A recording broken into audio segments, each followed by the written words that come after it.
In our first reading today, God sends manna to the Israelites in the desert. The manna is called bread from heaven because it requires no work to produce. It appears in the morning ready to be consumed. This miraculous provision has a special place in the hearts of the Jewish people as a sign of God's ability to provide even in the most desperate of situations. He provided bread in the desert. Quick story. Although I was born and raised in Massachusetts, it was in middle school that my family decided to move to Florida. Now, my family is Cuban, and I lived in the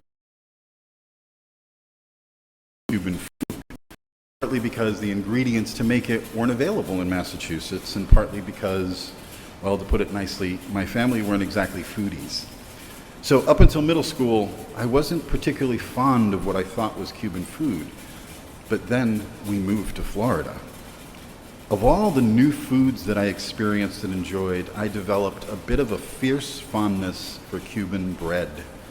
My grandfather and I would go to the bakery at least 3 or 4 times a week, and we'd buy 2 loaves, one for the house and one for the ride home.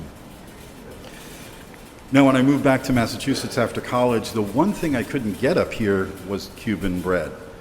So I took it upon myself to try and learn how to make it. Now, not having a lot of experience in the kitchen and having mastered exactly one dish to impress girls, I had no idea where to begin. So I started reading up on it. But the problem was that I focused on that particular outcome of bread, and I was really intimidated by the complexity that it took to make the loaf of bread. All about weights and measures and hydration and percentages. And sometimes I just felt like the sorcerer's apprentice. I had one failure after another, but I enjoyed the process, and I started to simplify it. I came to understand that bread is probably one of the simplest things you can make in the kitchen. 3 or 4 ingredients, a little bit of work, time, and an oven. That's all it takes.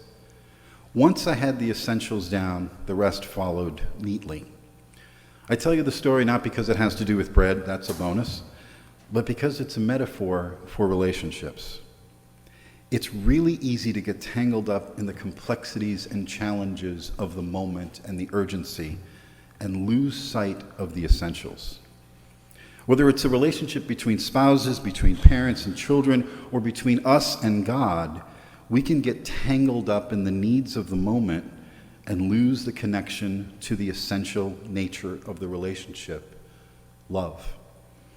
Anyone who's a parent will tell you that the first time that they hold their child in their arms, their relationship is one of pure, simple, unconditional love. And that same parent during the teenage years can tell you that the temporal challenges and complications of that moment can make it really hard to connect to that unconditional love, even though it's still there. The essence of relationships remains transcendent. The challenge comes when we experience the relationships through the lens and confusions and the frustrations of everyday life. And that's exactly what's happening in the gospel today. This passage follows the feeding of the 5,000, where people are amazed at what Jesus did. They're so amazed that they chase him down for more. Now, in a culture where your next meal is not guaranteed, having someone who can feed 5,000 people and have a boatload of leftovers is someone you really want to get to know. The challenges of their day-to-day existence have made them focus on a solution to a temporal problem. They lost sight of the God who manifested bread in the desert, not just to eat in the moment, but to enable them to continue on their journey to freedom. That relationship where a loving God provides the means to continue to the goal despite impossible circumstances. In the confrontation that follows between Jesus and the crowd, it's evident that Jesus is calling them back to an understanding of the essence of the relationship between them and that loving God. Jesus challenges them to look beyond the temporal provision of food and focus on the goal.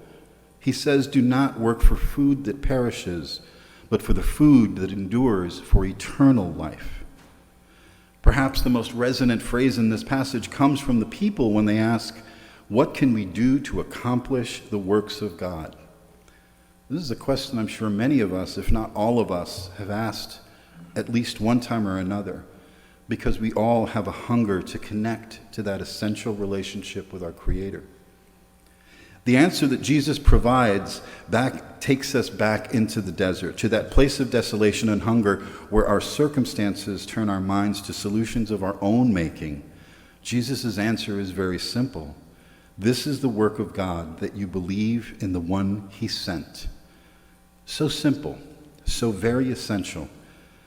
And yet, we know that Jesus' words were hard to process for the people present that day at Capernaum.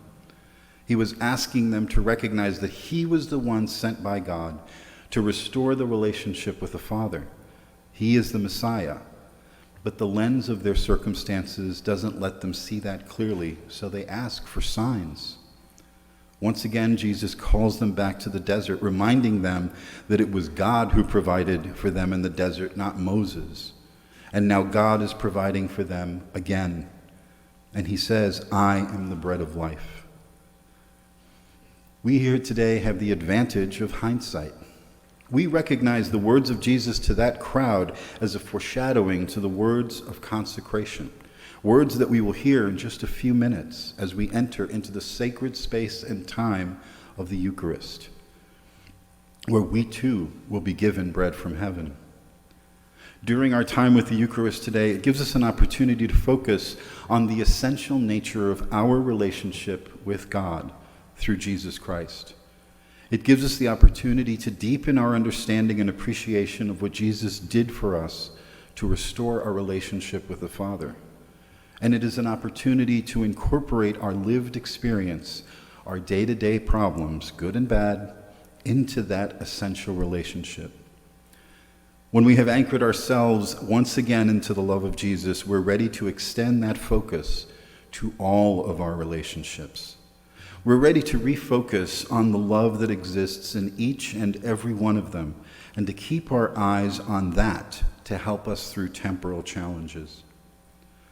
Most importantly, it opens our hearts up to do what Jesus told that crowd in Capernaum to do, to believe in him and trust in the relationship of the all-loving God who will provide for us, even in our deserts. The bread that we receive today nourishes us on our journey.